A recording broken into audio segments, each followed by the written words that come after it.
BKO, let's begin with you on this matter, because when we look at this, one will wonder what exactly is wrong, or what you think he was thinking, perhaps. Because he also alleged that the EFCC had assured him that he wouldn't be subjected to any trial if he gave details that would implicate the former ministers of finance and, of course, the governors. What are your thoughts, first up, on this? Well, the EFCC have denied making that promise to him. He has already admitted to some of the charges against him. Because I don't know how an adult, a grown man, will say that he was misled to admit to certain things. As far as they did not put a gun to your head, you have no excuse. If they made a promise to you, assuming without considering that they made a promise to him, that if he confessed that he will not be prosecuted,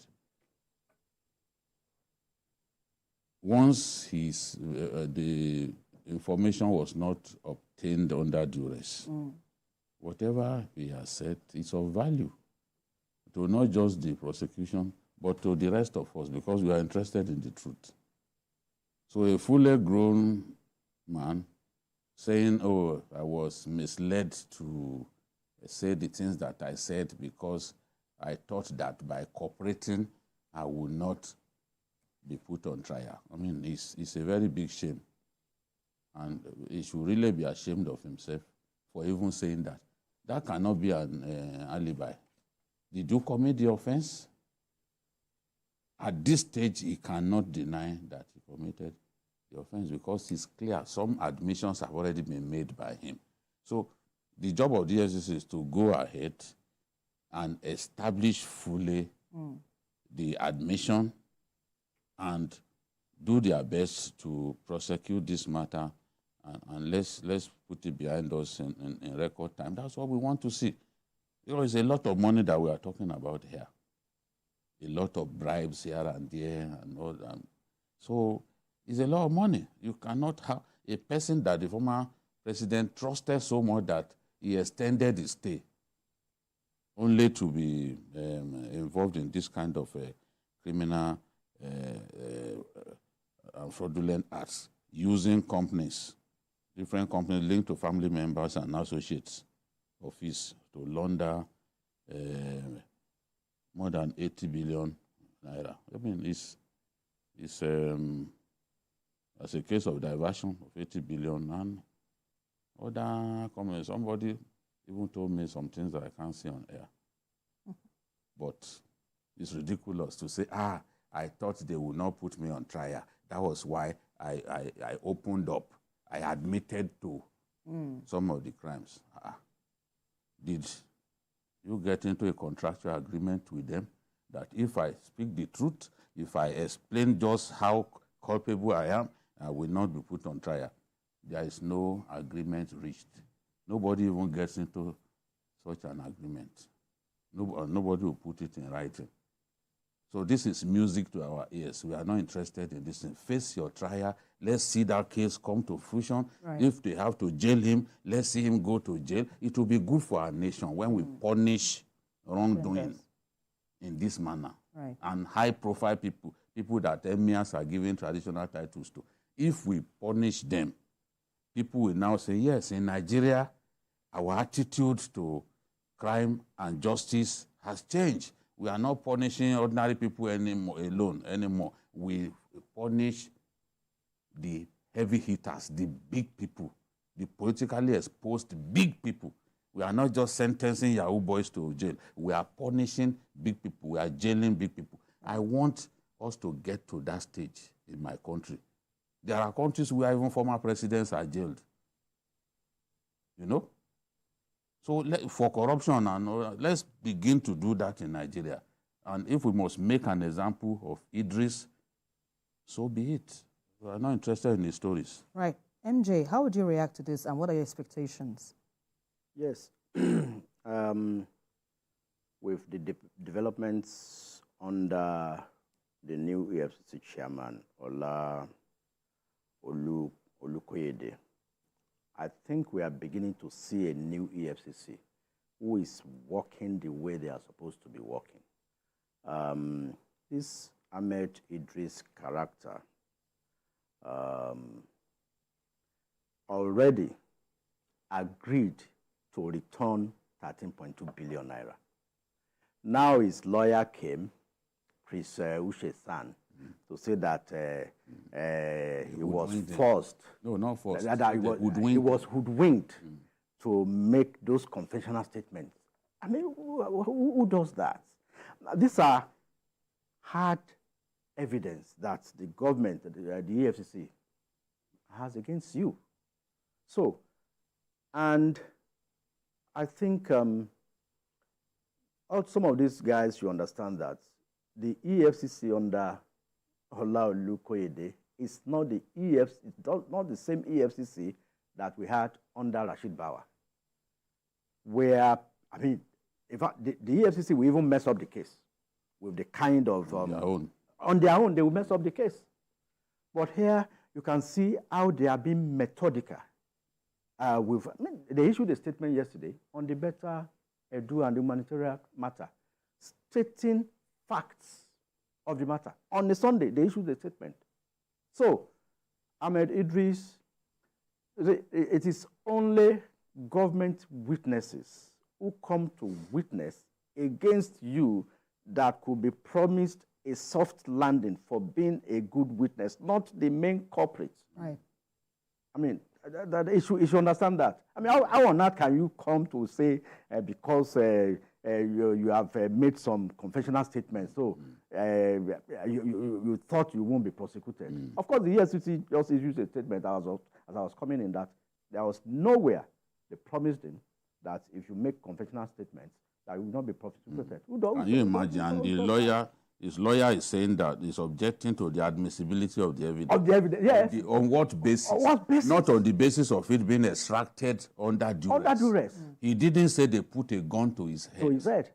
These to are make those statements confessions. you made. He's saying they hoodwinked him. Yeah. Hoodwinked, that's in what now? I mean, there are new things that I'm hearing in our country. Well, real situations that we are facing. This is the first time I'm hearing this kind of thing. No, the man... That somebody was hoodwinked. And the lawyer is earning... To say the truth. The lawyer is earning his pay. Let's quickly move on to our next issue of discussion, because, the matter can really be dicey, seeing that situation, how it's being handled. But let's quickly hope that this matter gets treated accurately as well. I'm going to hoodwink you. Make some confessions before you go home today. All right, let's quickly move on to our next discussion, where the trial of former governor of the Central Bank of Nigeria, Godwin Emefiele, has commenced in earnest, with charges relating to alleged procurement fraud of $4.5 billion and £2.8 billion. A prosecution witness, Monday Osazua, narrated to Justice Rahman Ushudi of the Lagos State Special Offences Court how Emefiele directed him to collect $3 million in cash. Osazua, an employee of the CBN, also told the court that he collected the money from a businessman on behalf of Emefiele. BKO, the testimony of Osazua also revealed some, revelations that the highest money he collected from Mr. Emefiele was about $1 million in cash, all the money. And he never took, according to him, I never took anything out of the money. What do you make of all these revelations? I'm not surprised, because the CBN under Emefiele was so badly run. Emefiele can go around with king-size Bibles, but it doesn't take away the fact that he ran the CBN in a very responsible manner. That's why I say, without equivocation, that is the worst CBN governor in our history. So many things happened. So many things. And on top of it all, you are as clean as a sewage pit. You are the one who is now punishing Nigerians with Naira repainting. Politically instigated, politically motivated Naira repainting that cost the lives of our people, that destroyed small-scale businesses. Many people have not recovered as we speak. Look at the interventions, CBN getting involved in things that it shouldn't be bothered about.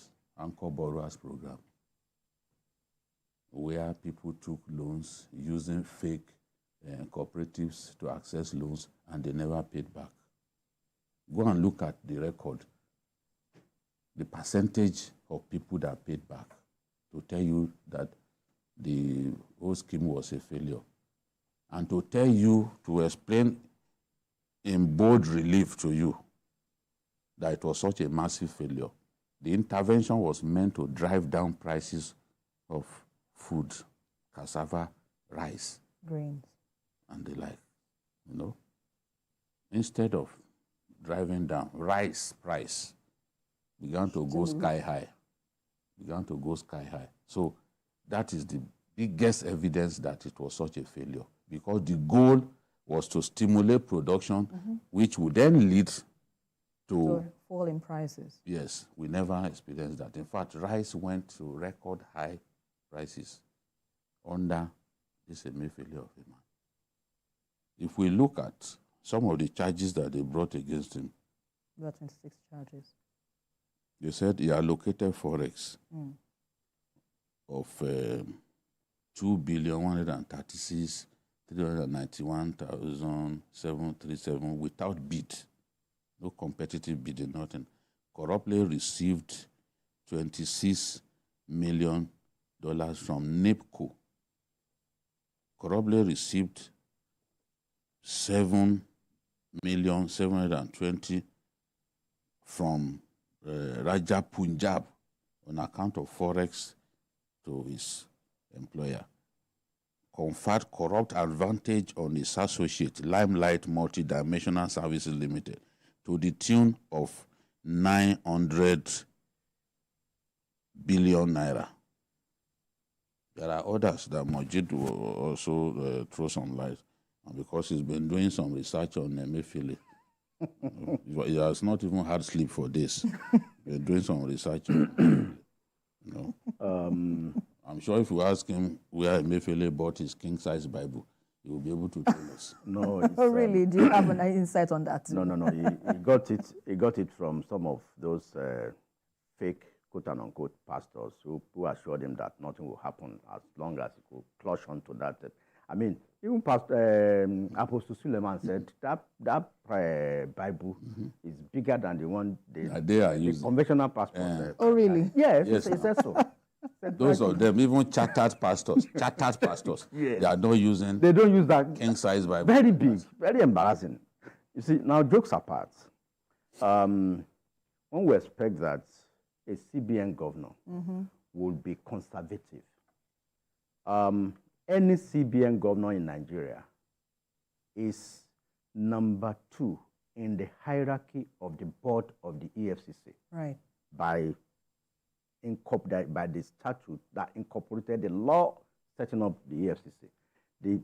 After the EFCC chairman, the number 2 on the board is the CBN governor. So he is quite aware of this. He sits on the board of the EFCC, and look at the kind of things he made. No, even before he was removed, by the moment he started that Naira colony, we said it on this program that this guy is heading in a very, very negative direction, that he will emerge as the worst CBN governor in office in Nigeria. While he was still in office, we said it on this program. Because you can imagine... Time when some of our deluded colleagues were siding with him. Were siding with him. Can you imagine a CBN governor who sits on the treasury of the entity called Nigeria, also eyeing a presidential post? Position. To the extent that we thought some people paid that money for him, but when he had to go to court, that they should allow him hold the position of CBN and also allow him contest as a presidential aspirant. What an effrontery. He bought more than 2,000 campaign vehicles, branded, ready, set to go. Now we can see where these monies were coming from. Yes. And I think the EFCC should go further by unveiling who is behind this Raja Punjab that has been very, very recurring. $6.2 million, $7.7 million cash from this one. And you know what they do? Why Emefiele would claim that he was using our foreign reserves to defend the Naira. They were doing between $200 million on a weekly basis.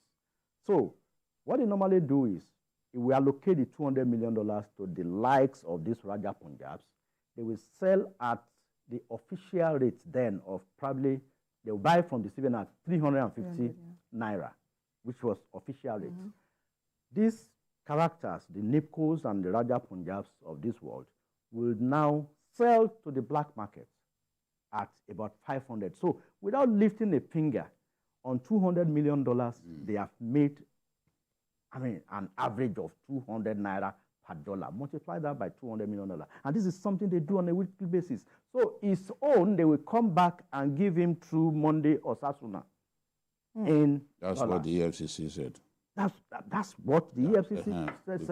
Because they didn't give him in your presence. No, but it's part of our allegation, actually. Osasuna was in court. EFCC wrote this. And Osasuna was in court. The reporters were there. So these kind of things we've been hearing. There is all kinds of allegation of bribe collection. So many in these charges.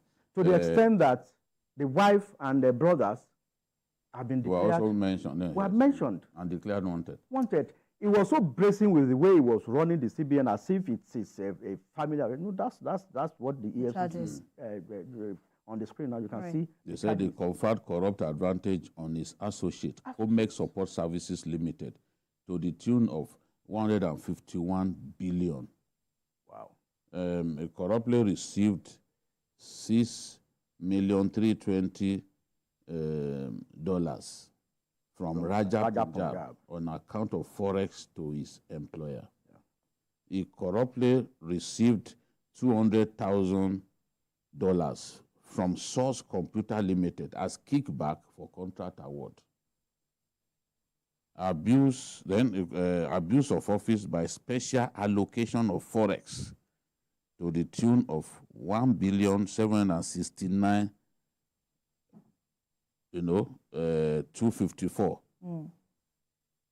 Well, I must say that all these are allegations, like you rightly pointed out, from the EFCC, because according to the courts, he's still innocent until proven guilty. So I have not said this. Yes. What we can say is that he's the worst CBN governor in history.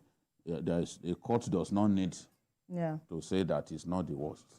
It is my opinion. And many people hold that opinion. Right. And when you see some of the changes being done, because the CBN is a regulator, for God's sake.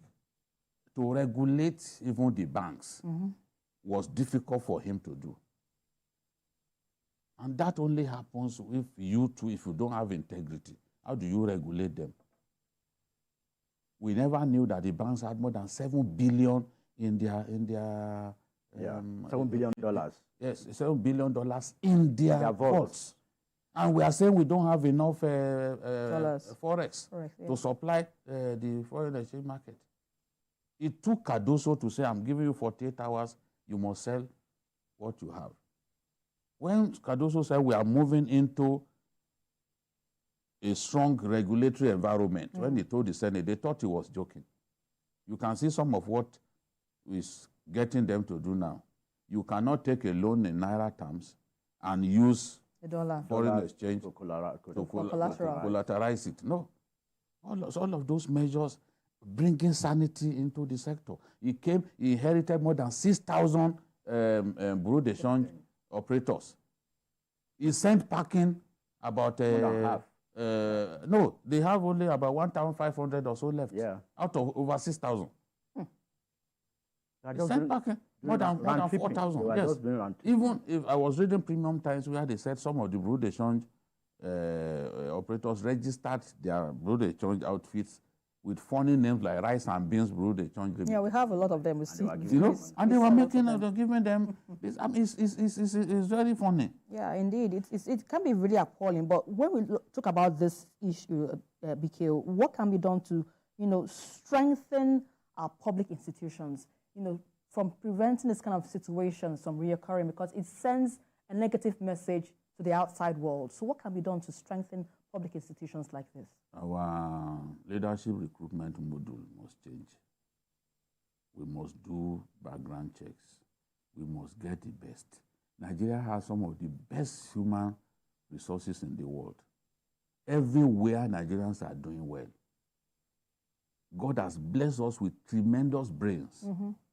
But we often don't recruit the right people. That is the problem. Before you make somebody a CBN governor, for example, you have to do some background checks. Right. Is this person good enough for this position? Competent, yeah. You have to, once we find the right people who have integrity, people who are not swayed by money, and there are many of them. You know how Obasanjo, I may not be an admirer of Obasanjo, right? Right. But Obasanjo, in picking Akuili, Dora Akuili, technocrats, yeah. he did some research, yeah, and discovered that Dora was sent abroad on a course. Dora finished, Dora brought back. He didn't spend all the money, brought back the rest. Some other people would have filed different kind of claims just to find a way to use the money. She didn't do that. So if we find the right people, and finding the right people also cuts across party lines. That's where the Americans are different. The president of the US, of America, will headhunt someone in the rival Republican Party. Yeah. If he believes that person is the best. I remember the former Secretary of Commerce also at that time was headhunted from the rival party.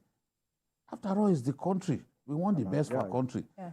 Some of your worst critics, you can still bring them into government. True. It's about service to fatherland. Or if I want to be gender sensitive, it's about service to motherland.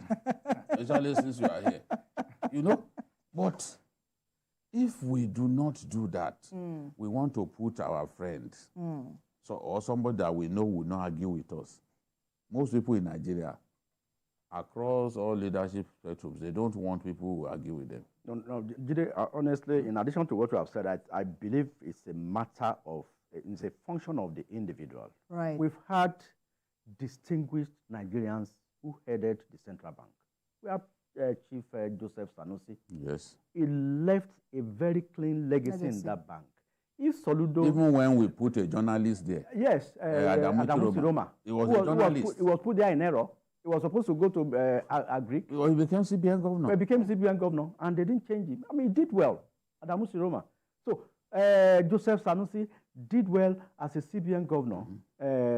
Baba, who retired from a First Bank. Yes. I mean, also, the person who succeeded him, Charles Soludo, if Soludo didn't do well as a CBN governor, he would probably not be governor of Anambra today. Yeah. Even Lamido Sanusi, SLS, with all his... he was even voted best banker in the world. Best banker in the world, yes. Lamido Sanusi. But because of the reforms. He also... There's Emefiele winning in the world banker. Soludo left the capitalization of the banks at 2 billion, but Lamido Sanusi came and said, no, for these banks to play in the bigger space, increased to 25 billion. Now, Emefiele will not even do consolidation. And it was Sanusi that came up with time ceiling for bank MDs. For bank MDs. You can't do more than 10 years. 10 years. Mm. 5 years. From people who own the banks by themselves. They want to be there forever. They want to be there forever. If it was not for that rule, who would have removed Lumelu, for example, or Jimovia, because they own the banks. Yeah. The banks belong to them, you know. Or who will have removed Shubomi's son as MD of they said 10 years, you must exit. FCMB. Yeah. He came up with that law. And today, everybody is using it because they had turned those banks to personal fiefdom and they were trading with people's money.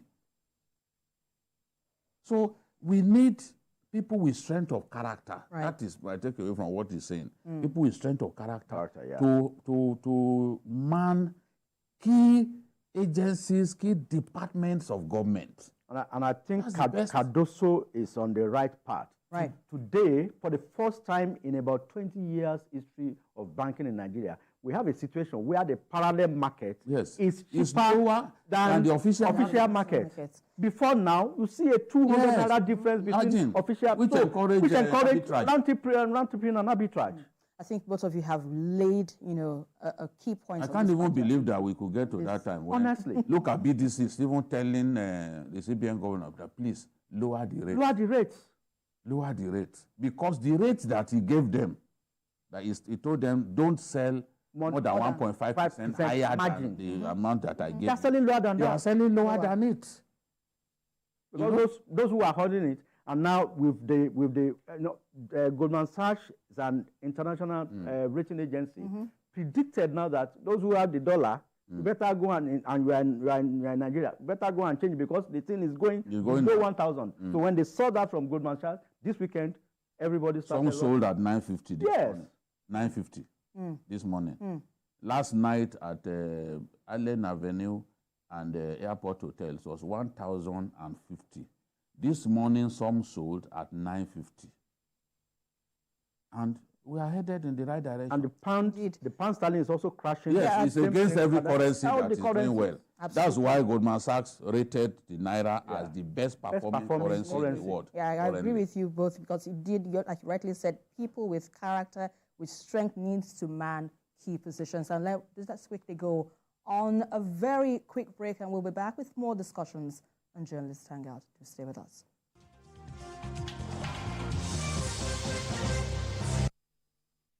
I actually came to pay the money for the recruitment consultancy you did for my company. Beautiful. I took 2 million. Just hold on. I now collect dollars. What? Yes. I don't understand what's happening to Naira these days. So it's going to be 2 million times today's exchange rate. Doctor, wait. Doctor, wait.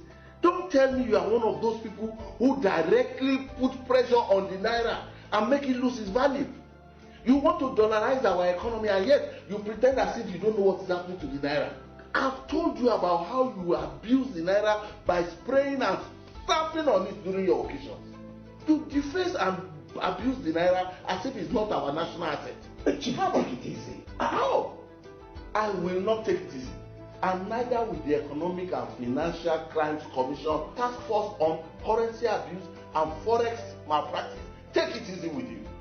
They are coming for you. Desist from economic sabotage, or you will face the wrath of the law. Now, on the night of the 14th and 15th of April 2014, Boko Haram changed the course of history with the abduction of 276 students in Chibok, Borno State.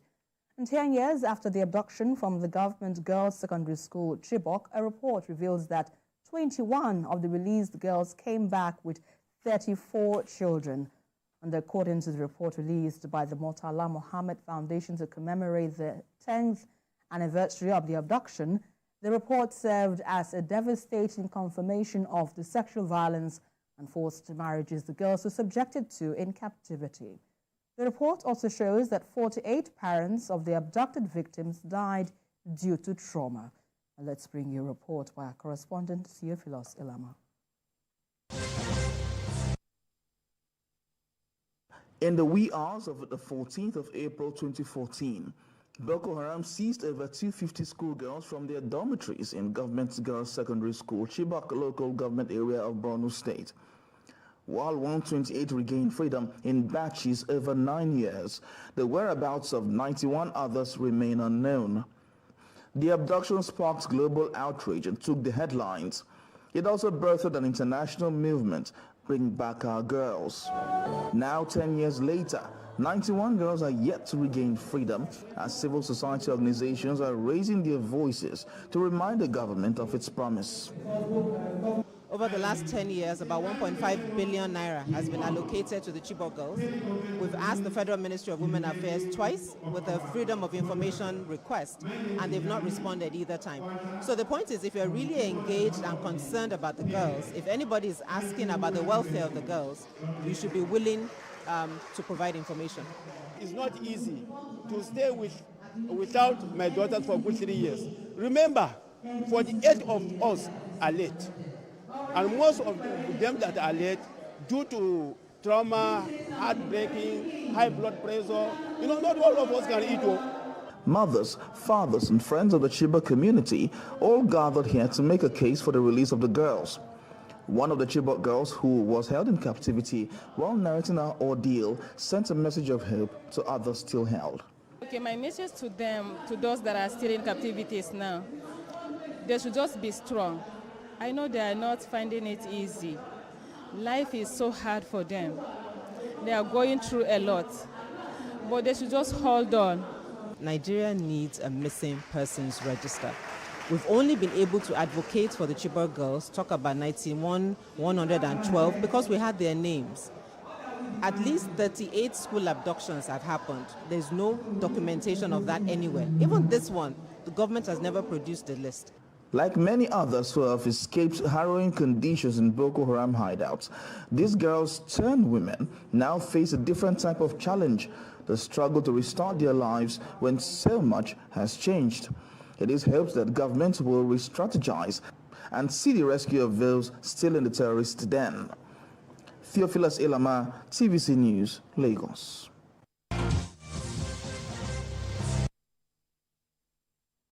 BQ, I remember when this story first broke and it received global attention with the hashtag Bring Back Our Girls. And now we understand 21 of the ladies that were freed returned with 34 children.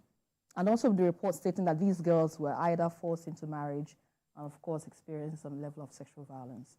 What are your thoughts on this? Shekau threatened at that time that I will marry them to his fighters. Usually when he issues threats, by his nature, you must take the threat seriously because he will do what he said he would do. That was what I said some time ago, that some people,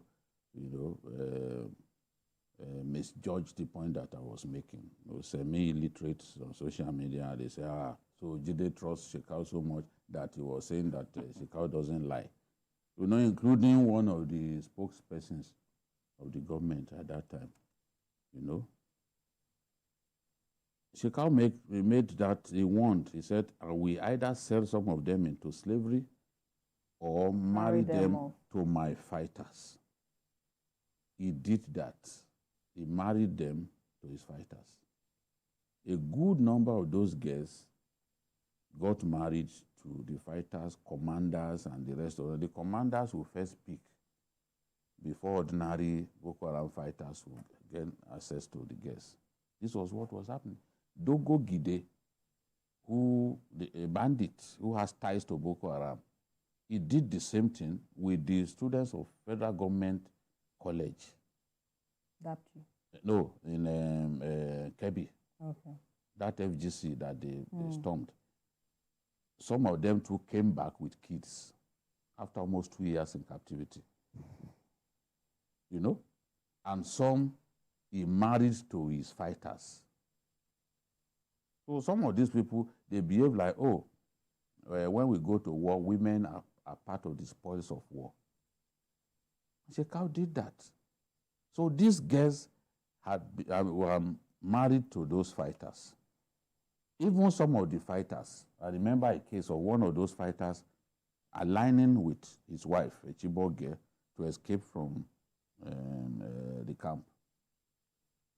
The big problem that they even face those of them who are out of Boko Haram's camp and along with their husbands, is the society continues to stigmatize them. They call their children Boko Haram children and all that. One of the girls was saying, after I've had 3 kids for my husband, a Boko Haram fighter, people are saying we should remarry. How can I remarry? Some of them have converted to Islam. And Chibok is a predominantly Christian community. Yeah. So their parents can't live with the fact that they've joined a different faith. They now tell them, come back to Christianity, and they're saying no. A lot of indoctrination has taken place. See, those girls, the ones that, out of the 91, some are dead. The first set of Chibok girls that were released in May 2017 actually confessed that some of their colleagues were beaten by snakes and they died in captivity. Some died of natural causes. You know, we fall sick, we have malaria, no proper treatment in such a place. Some have died. Then there are those that have refused bluntly to return home because they've been thoroughly brainwashed, thoroughly indoctrinated, and married to commanders who are taking good care of them. Because when they go to attack communities, the commanders, because of the position they occupy, they are much more comfortable than the ordinary fighters, and they take good care of their women. So those ones, they don't see any need to come back. There was a case of one of the girls who was rescued. I'm not saying Chibok, one of the girls, Borno girls rescued. She went back to the forest. During that time, she was constantly communicating with the husband, who is a fighter. And in the end, she went back because they do not even receive them properly. That's the society. Yes, the mental agony that you give them by not integrating them properly into the community is one reason a lot of these girls don't want to come back. Right. That same problem is, people talk about Leah Sharibu. Leah Sharibu is not likely to want to come home. Leah Sharibu has been married twice. Inside Boko Haram camp. Married twice. The first husband died. She remarried another person. Leah Sharibu has been trained now as a midwife/nurse. And she has no plan to come back. But because people don't know what is going on there, they will think, she's probably suffering. She doesn't want to, she would like to come. A lot of them don't want to come back. I saw a video that Shekau released before he died, because I used to really monitor his videos and try to analyze them, where those girls were, Chibok girls, carrying guns, AK-47, and saying that they have no reason, they have no plan to come back. So this is much more deeper than we ever even anticipated. Of course. Because when people talk, they think that, those girls don't want to come back. Those girls are still there. Many of them are dead. You know, it's a complicated matter. We will have secured the release of a good number of these girls early. But the factionalization of Boko Haram in August 2016 complicated matters. The first time the Nigerian government tried to secure the release of these girls, they had agreed a location somewhere not far away from Dikwa was identified, an open field. The moment they were trying to do the exchange, fighters from the rival camp came and said, if you release any of these girls, we will go and kill all the Chibok girls in our own camp. Because once the group broke into factions, the Alba-Anawi/Mama Nur faction. Mama Nur was a politician, a father figure. Alba-Anawi is dead now, was one of the sons of the man who started the Boko Haram movement. So ISIS then chose him. You know, Shekau got affiliated with ISIS. Yeah. But ISIS got tired of what Shekau was doing, killing people who had the slightest provocation. Somebody, one of his fighters, bought a motorcycle in Fotokol. Fotokol is a border town with Cameroon. It's in Cameroon, along the border with Nigeria. The guy got back to camp, he killed him, just because he bought the motorcycle. So they were tired of those reports that he was killing fellow Muslims. So they now appointed Abu Musab al-Banawi as the leader of the group in August 2016. Once they made that appointment, Shekau said, look, I'm not going to pay homage to him. I will do my own. Let him do his own. He broke away. The attempt to secure the release of the first set was aborted because they said, look, we are not in the picture. If you take these girls away, all the Chibok girls in our own camp will go and waste them. The government had to make another move. Then in 2017, we secured the release of the first set. After the second one, I think President Buhari got tired of the fact that, look, this thing is complicated and it's not free.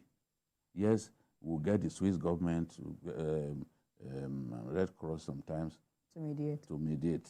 But you and I know that those guys will not simply release girls to you for free. Yeah. For free.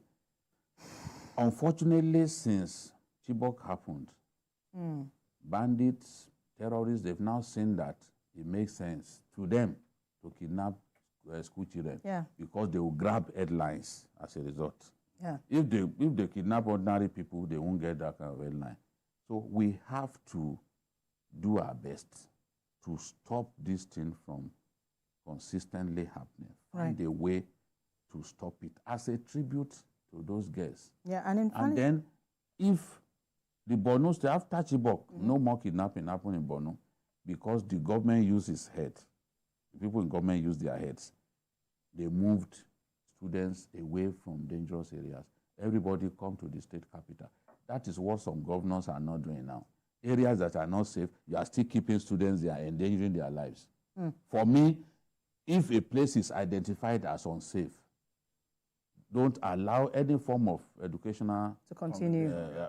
Move them to the state capital. MJ, your thoughts on this matter, because we understand that there are so many eyes, so many angles to this. But from your own perspective, kidnappings right now still persist, even in the north. What do you think the government needs to do to address this underlying issues that, give issues like this? We have the underlying issues we understand are widespread poverty, lack of economic opportunities, and so many other factors like this. How do you think the government can address these issues so that we do not have a repeat of what we're talking about at this moment? Yeah, I know we've highlighted some of these things on the program before now, and you see, the moment you allow a kidnap to happen and it gets prolonged, then it becomes complicated.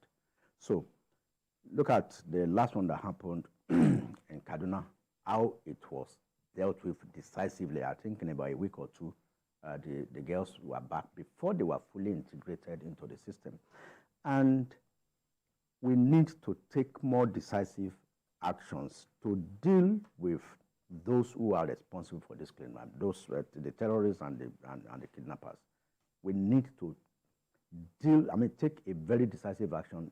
Very punitive measures. And punitive in what sense now? As in, before now, they will say some kidnappers, some bandits have repented, will integrate them back to the system. There's nothing like that. We can never have a repentant kidnapper or terrorist. They should be given the capital punishment. They should know that when for a kidnapper or a terrorist who knows that, well, if I pretend to have repented, I will I'll be integrated back into the system. So that was the impetus for others to stop that kind of activity. Yeah. So that's why, because they have not been treated with, with a hardline. Them with kid globes. We have treated them with kid globes. That's why we are getting this kind of stuff. And like I said, if we have a situation where these things prolong, you can imagine, 276 students kidnapped. 185 in total came back. 91 still unaccounted for. Unaccounted for. Like Didi said, we are not sure if the whole 91 are still alive. So 10 years after, the moment it prolongs beyond 3-4 months, then you can't get them back in whole. You know, and these are teenagers in their formative age. It's easy to convince them to change their minds. So that's why they get them easily married out to those to the commanders and all those. So government needs to take decisive actions, as in stop reintegrating them back to the system. You are a terrorist, then you are treated as a terrorist. I mean, as an enemy of the state. And that is the way they should be treated. For somebody who go into schools and kidnap scores, tens of students, they should be treated as terrorists. You know, BKO, I remember... given the capital punishment. Absolutely. I remember when you were talking about this issue in the North, that it behoves on the government to take this matter decisively and not wait for the central government to come to their rescue. You're talking about they know these bandits, they know these terrorists, so they know how best to, you know, deal with the situation. They know their locations.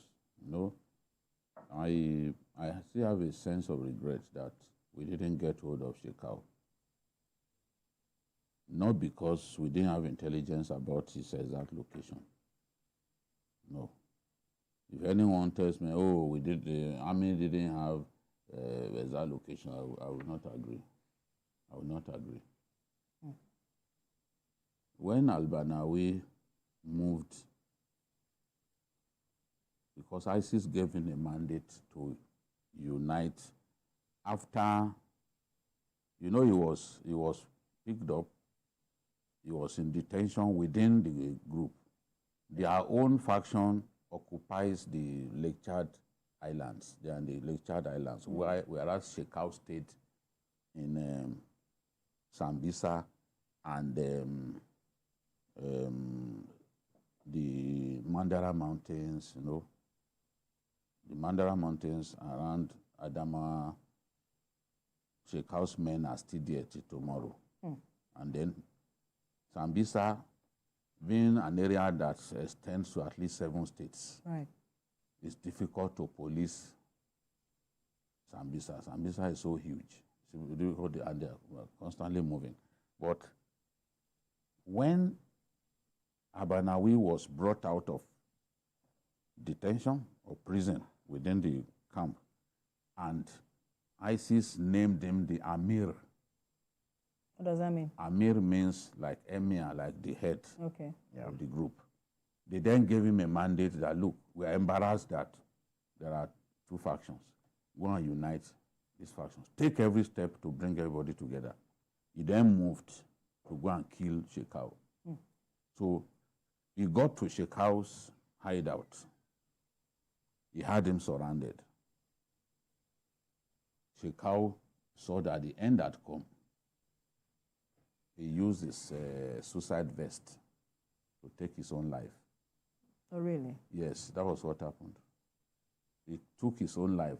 Al-Banawi actually, in a video, described Shekau as somebody not fit to be described as a Muslim, arguing that a Muslim shouldn't take his own life.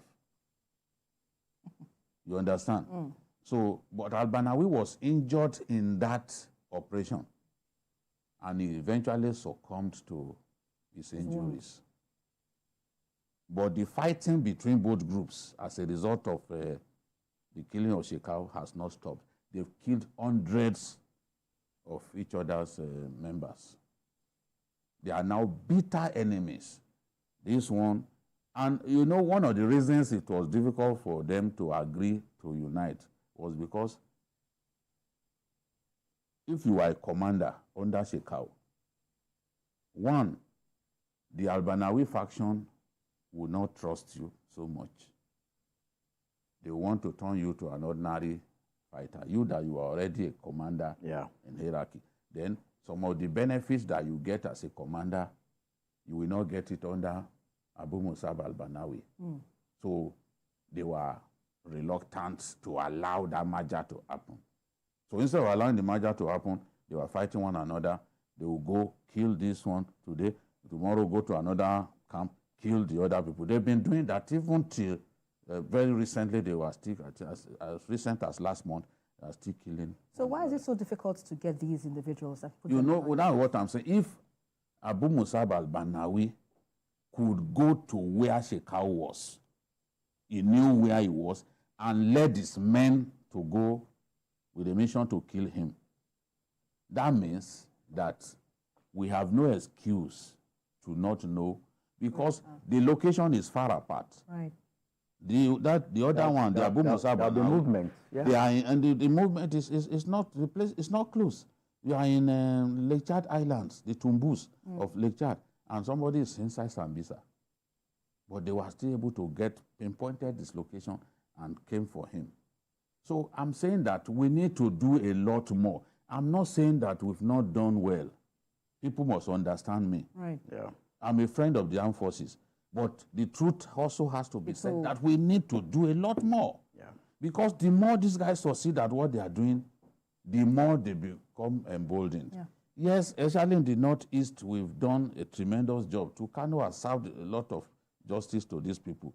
They are not as strong as they used to be, let's face it.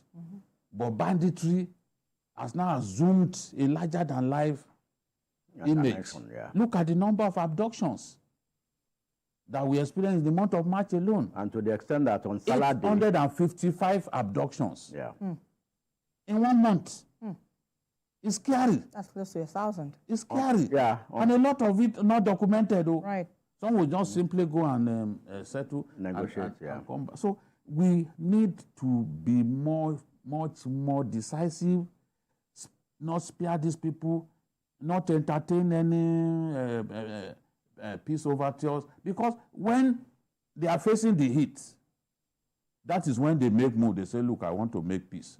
Immediately, you make peace with them, they come back and start killing people. So what I'm saying, if the bandit who has killed more soldiers than any bandit that I know is Sani Dangote, that was killed by Dankremi recently. I knew his camp. I went to Shimfida where he had his camp. I interviewed bandits there. So I'm worried that we didn't go to level his camp. I've said it. Why? Why would we not level his camp? Why? Go back to the documentary that I made. I stood on the road leading to his camp, less than 300 meters to his camp. And we didn't level the camp. Why? That's what we need to do. Identify their camps, take these guys out. Right. If they suffer a lot of setbacks, They won't be able to regroup. Yeah. Yes, many of them will give up. MJ, your final thoughts? Yeah, I think I will align with Gideon. And like I said earlier, we don't need to continue to treat them with kid gloves. They should be treated as terrorists and deal with them ruthlessly and decisively. Yeah, by ensuring that we hit them so hard that they won't be able to recover. They will find it difficult to recover. So they'll surrender. And when they veteranly surrender, they should be tried and put in jail. Not for them to be reabsorbed into the system. I will now be paying them. They will always go back. They will go back. They are different. Look at that one now, Daudawa, who took a Holy Quran and swore that he will not do banditry again. He went back. When he got fed up of the crumbs, he just went back, only to be killed by a fellow bandit. Godwin was saying, why? You've abandoned us. Why are you coming back? That guy took out Daudawa. Daudawa was one of the 2 bandits that worked with Shekau to kidnap the government secondary school Kankara boys in Katsina. You know? Indeed, government needs to be decisive in dealing with these insecurity issues, not just for now, but for posterity. Well, that's where we have to wrap today's episode of Journalist Hangout. Join us again tomorrow for another episode of the program. You can also watch a repeat broadcast of it tonight at 11, also on Sunday from 1:30 to 3:30 p.m. We are also on YouTube at youtube.com/ facebook.com/TVC News Nigeria. I'd also like to thank members of the panel here in the studio as usual, Babajide Kolade, Otitoju, and Mojid Jamil. Thank you so much, gentlemen, for your thoughts on the program. But that's it on it tonight. Thank you so much for watching. I'm Esther Makwarela. Bye for now, and God bless Nigeria.